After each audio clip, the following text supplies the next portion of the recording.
saya Isyela Fidelia. Saya perwakilan dari kelas 4 Ibnu Sina.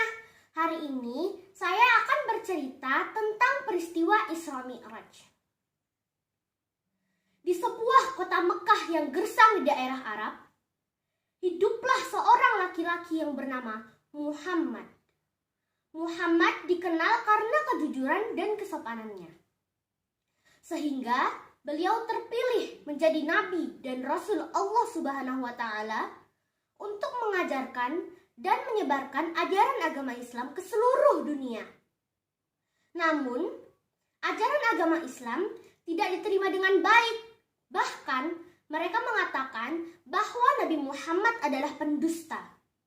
Paman dan istrinya lah yang selalu melindungi, mendukung, dan menghiburnya dalam mendakwahkan Islam.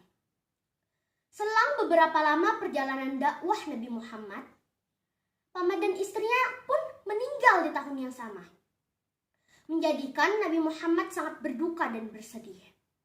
Di sebuah malam yang tenang, Nabi Muhammad tergerak hatinya untuk mengunjungi Ka'bah. Beliau beristirahat di depan Ka'bah hingga tertidur. Lalu, datanglah malaikat Jibril dan membangunkan Nabi Muhammad. Diajaknya beliau menaiki Buraq.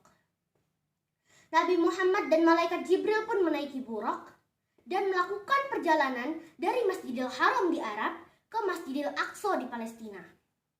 Peristiwa ini dikenal sebagai Isra. Sesampainya di Masjidil Aqsa, Nabi Muhammad naik ke Sidratul Muntaha untuk menemui para nabi sebelumnya. Lalu, Nabi Muhammad naik menembus langit ketujuh. Peristiwa ini dikenal sebagai Mi'raj. Di sana, Nabi Muhammad menerima perintah untuk mendirikan sholat 50 kali dalam sehari. Namun, Nabi Muhammad meminta keringanan kepada Allah Subhanahu wa taala atas saran Nabi Musa hingga diwajibkannya sholat hanya 5 kali dalam sehari. Sesampainya di kota Mekah, Nabi Muhammad menceritakan seluruh kejadian Isra Mi'raj kepada para sahabat dan penduduk kota Mekah.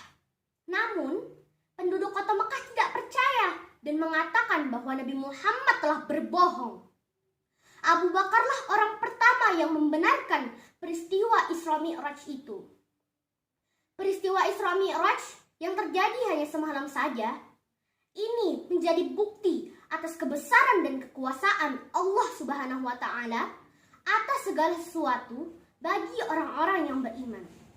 Selain menjadi penghibur, ketika Nabi Muhammad sedang bersedih atas kepergian paman dan istrinya, peristiwa ini juga sebagai penekanan atas pentingnya ibadah sholat yang merupakan perintah langsung dari Allah Subhanahu wa taala. Berbeda dengan perintah lainnya yang melalui perantara malaikat Jibril. Dan orang-orang yang beriman mendapatkan keringanan sholat hanya 5 kali dalam sehari, bukan 50 kali.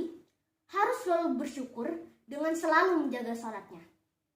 Sekian cerita dari saya.